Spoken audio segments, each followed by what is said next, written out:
1. The Somnolent Fox. In a city that's always chasing the next new thing, with glass towers and bright lights that never seem to dim, there are still quiet spots, forgotten corners where time moves a little slower.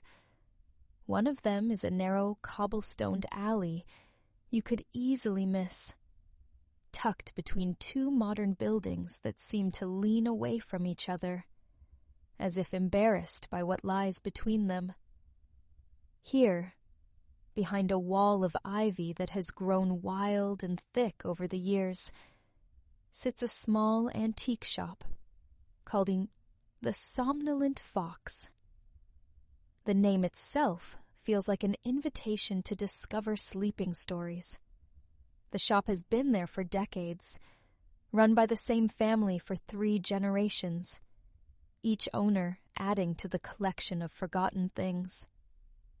Inside, the air is thick with the smell of old paper, wood polish, and the faint, metallic scent of aged silver.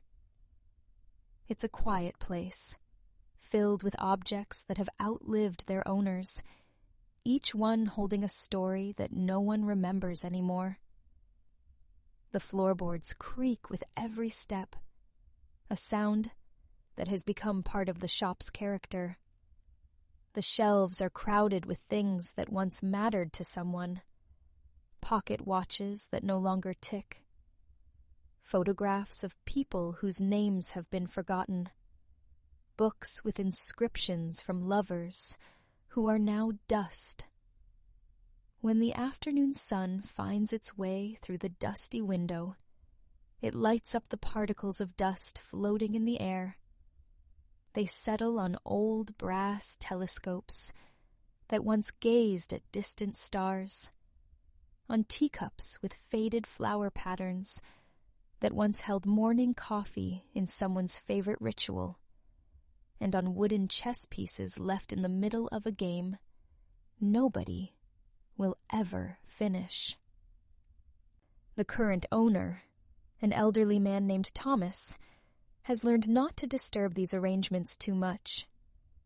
He believes that objects have their own way of settling into place, finding their proper spot in the universe of forgotten things.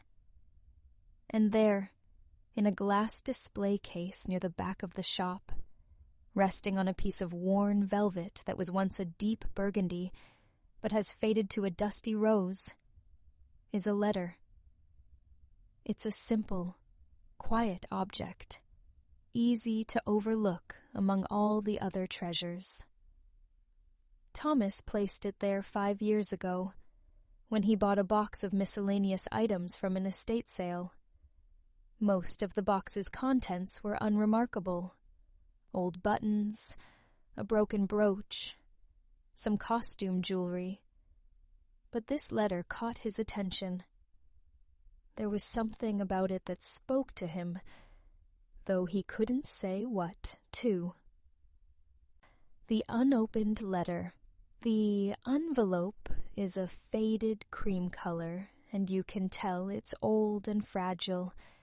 The edges are soft and worn, as if someone had held it many times, running their fingers along the seams. It's sealed with a circle of wax that was probably once a deep red, but has now faded to a pale pink. The symbol pressed into the wax is worn smooth, so you can't make out what it used to be. There's no address on the envelope, and no name. It's a letter without a destination. Its sender and intended reader unknown. Thomas has wondered about it many times. Who writes a letter and doesn't send it? What words could be so important that they needed to be written down, yet so painful that they could never be delivered? If you were to hold it, you'd feel the history in it.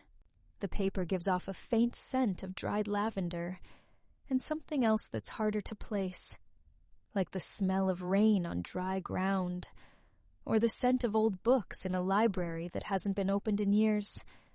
The handwriting inside, which you can just barely see through the paper when you hold it up to the light, is elegant and flowing.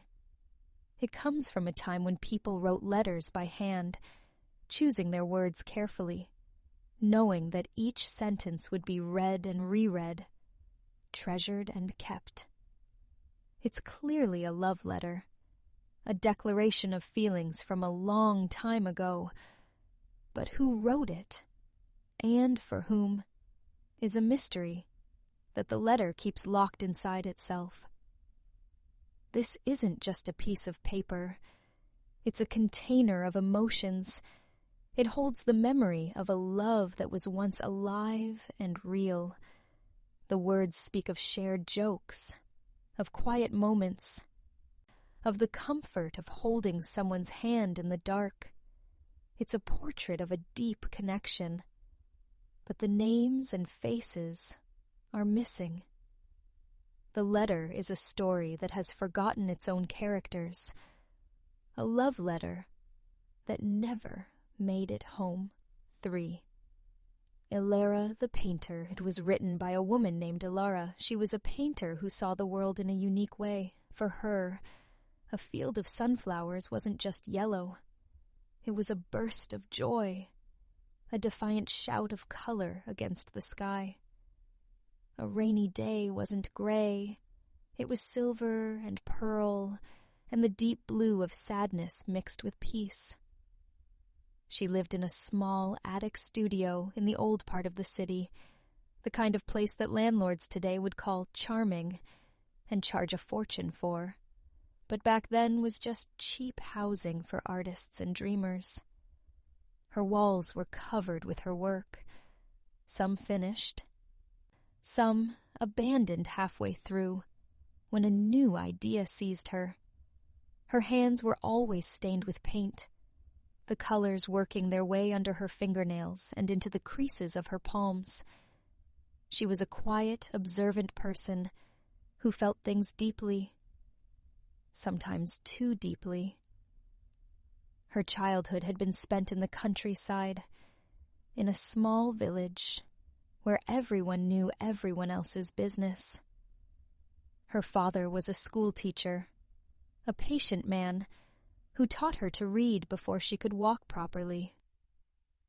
Her mother had died when ELARA was young, too young to remember her face clearly, though she remembered the scent of her perfume and the sound of her laughter. Her father raised her alone, encouraging her artistic talents, even when the neighbors whispered that it wasn't practical, that she should learn to cook and sew instead.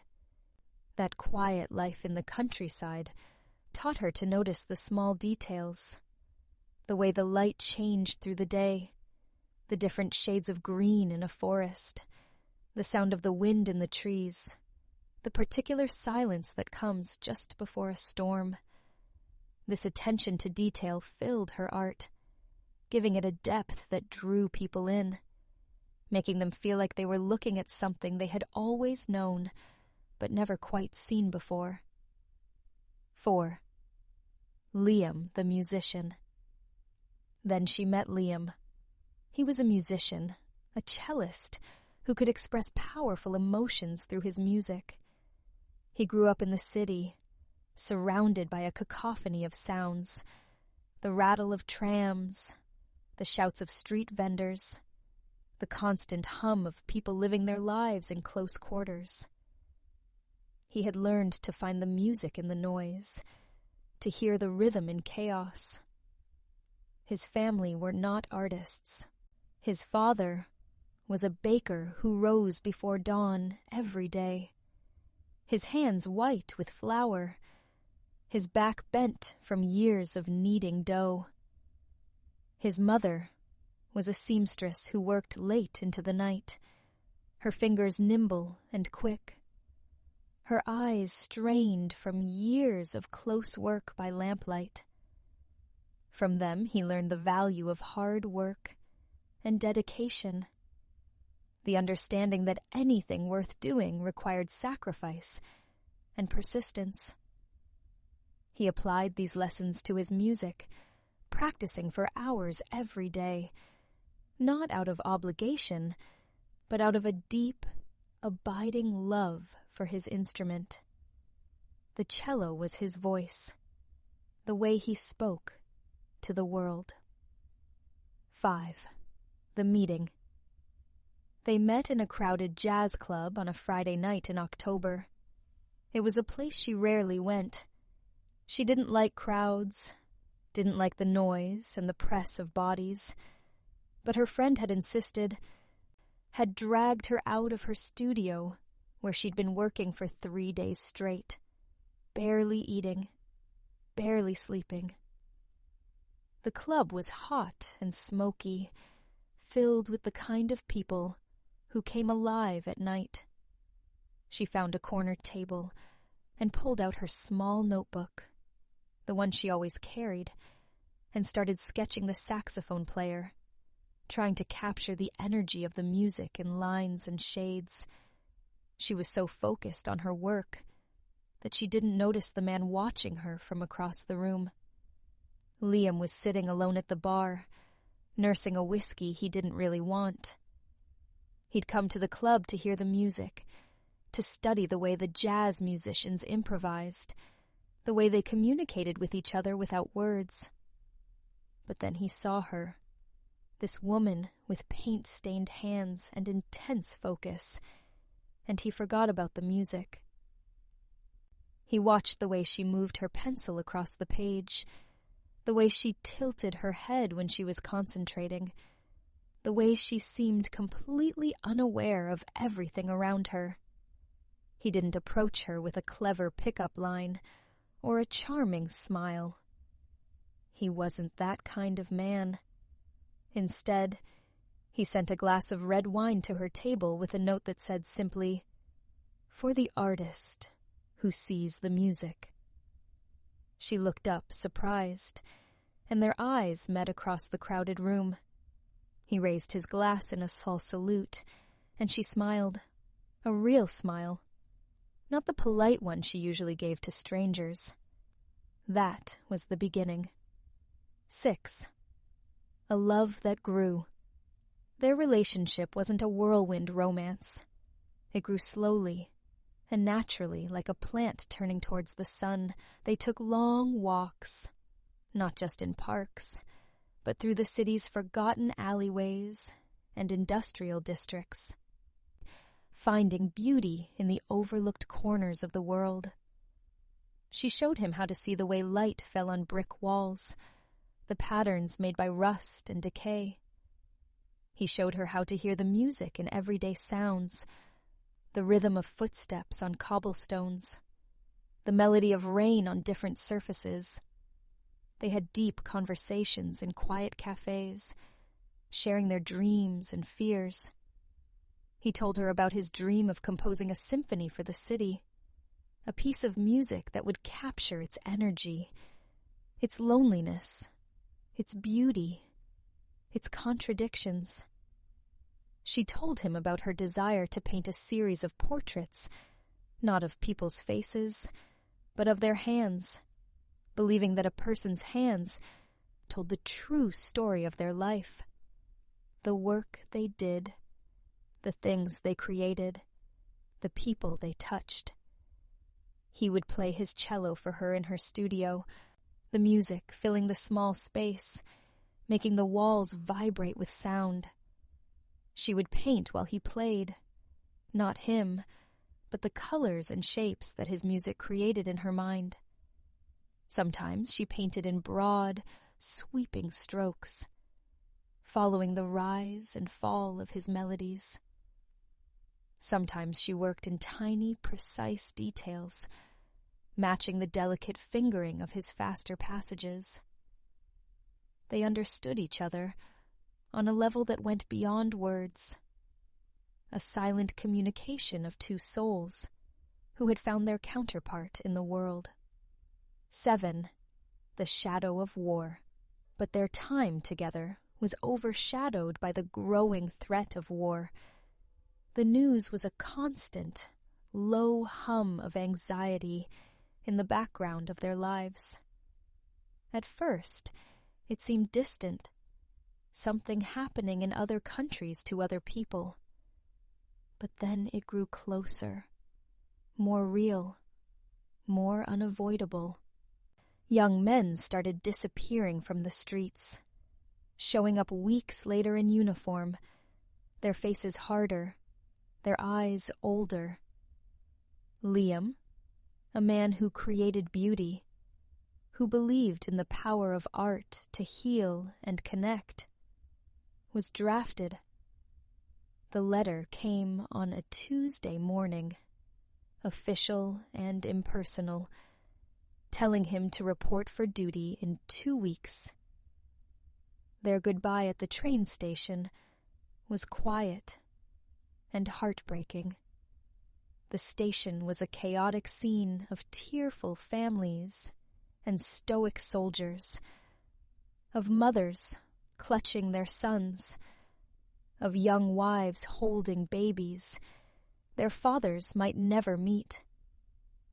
But Liam and ELARA stood in a small bubble of silence, holding each other, trying to memorize the feeling of being together.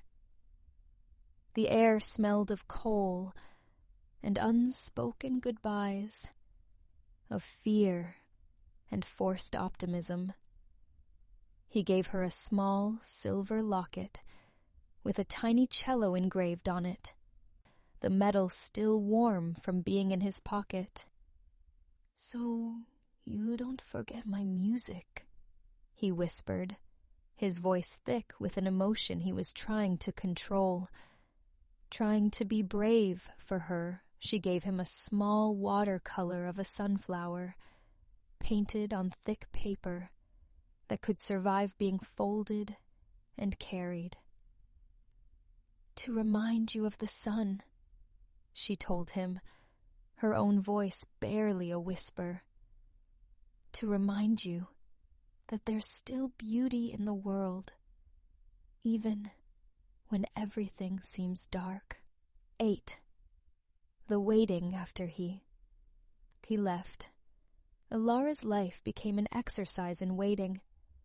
The bright colors of her paintings were replaced by muted shades of gray and blue, colors of longing and absence.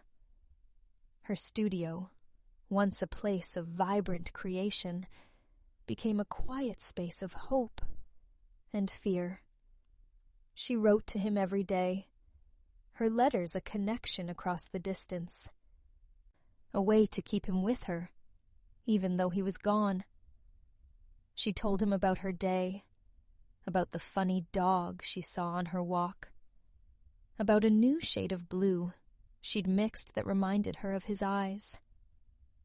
She described the changing seasons, the way the city looked in the rain, the taste of the first strawberries of summer, the sound of church bells on Sunday morning. She filled her letters with life, trying to send him a piece of the world he had left behind, trying to give him something to hold on to. His letters in return were less frequent and heavily censored, whole lines blacked out by military officials, but they were filled with his love for her and with a longing for the day he would return. He told her he kept her sunflower painting in his breast pocket, a small patch of color in a world of mud and gray and blood. He told her about the other soldiers, the friendships formed in impossible circumstances, the way men became brothers when they faced death together. But he didn't tell her about the fear, about the nightmares, about the things he'd seen that he knew would haunt him forever. 9. The final letter, his letter, the one in the antique shop, was different from all the others. She wrote it on the first anniversary of the day they met, a date she had circled on her calendar in red ink. A storm was raging outside, wind howling through the streets, rain lashing against her window. She hadn't heard from Liam in weeks, and the silence was a heavy, suffocating blanket. Every day without a letter was a day of wondering if he was alive, if he was hurt, if he was thinking of her. But that night, she decided to fight back against the fear. She would not let the silence win. She would not let the war take away her ability to love him. She sat at her desk with a single candle for light. The electricity had gone out in the storm, and began to write. Her hand shook at first, but then the words started flowing, and she couldn't stop them. She wrote about the future they had planned in minute detail. The small, Tune cottage in the countryside they had seen an advertisement for, with a red door and a garden where she would plant rows and rows of sunflowers. She wrote about the children they would have, a boy with his father's musical talent and serious eyes, a girl with her mother's artistic eye and wild imagination. She wrote about the life they would build together, a life filled with art and music and love, a life where they would grow old together, where they would sit on their porch in the evening and watch the sun set over their garden. She wrote about her love for him, not as a gentle, comforting thing, but as a fierce, unshakable force, a fire that could not be extinguished by war or distance or fear. The words poured out of her, raw and honest and desperate. She promised she would wait for him, no matter how long it took, no matter what happened. She would wait forever if she had to.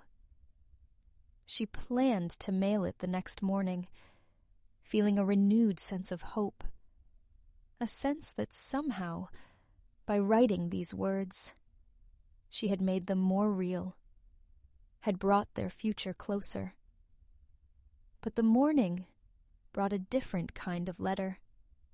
It was a cold, official-looking envelope, delivered by a boy in a uniform who couldn't have been more than 16, who couldn't meet her eyes when he handed it to her. She knew what it was before she opened it. Her hands went numb, and the world seemed to tilt 10. The news. The words inside were brief and brutal. Liam had been killed in action.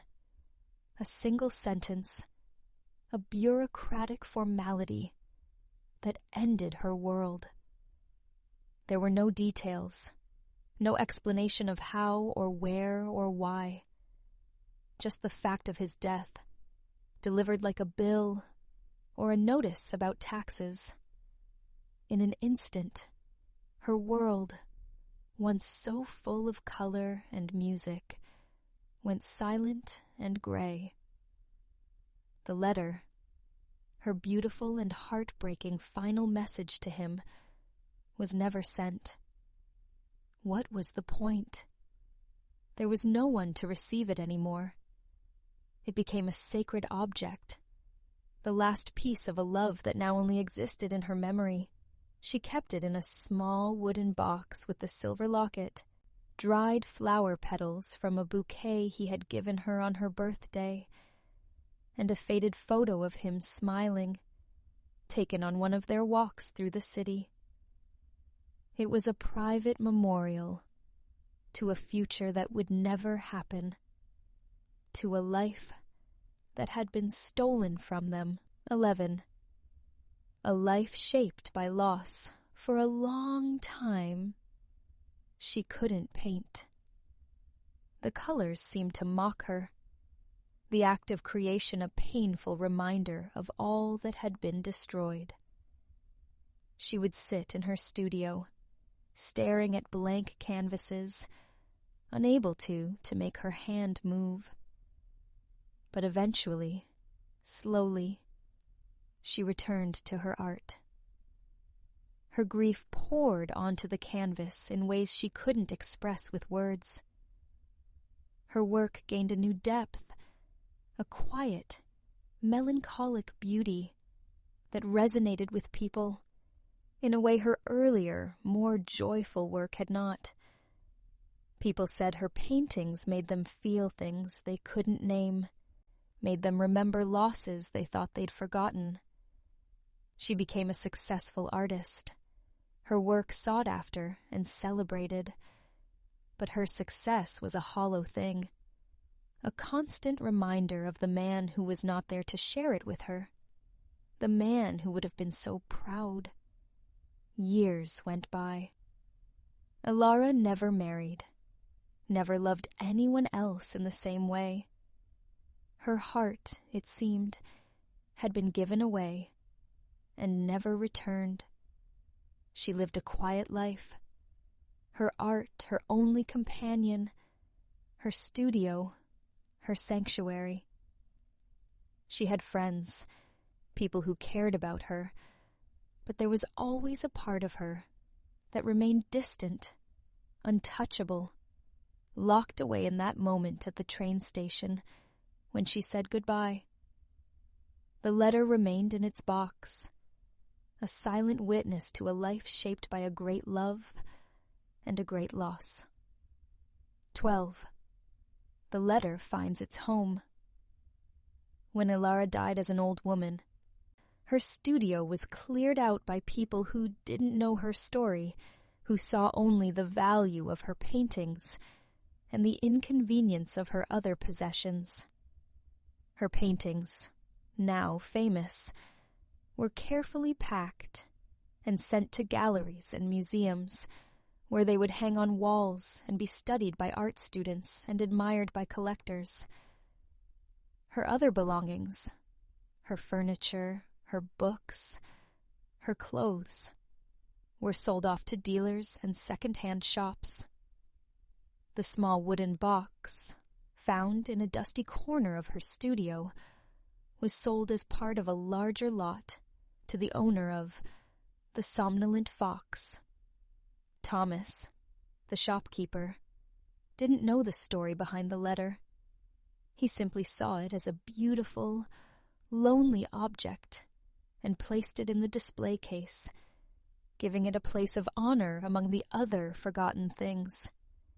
And that's where it rests today, waiting for someone to see it, to wonder about it, to imagine the story it holds. It's a love letter from a sender who is gone, to a recipient who never received it. It's a story of a love that was cut short. But it's not just a story of loss. It's a story of survival, of the way love persists even when everything else is taken away. It's a testament to the idea that true love doesn't really die. It changes form, becoming a memory, a story, a quiet presence in the world. It's a reminder that the most meaningful things in our lives are often the ones that are unseen, the ones that exist in the spaces between words, in the silence between heartbeats, because invisibility also lives in the hands that build the world in silence. My name is May, and this is where what you don't see becomes what you feel.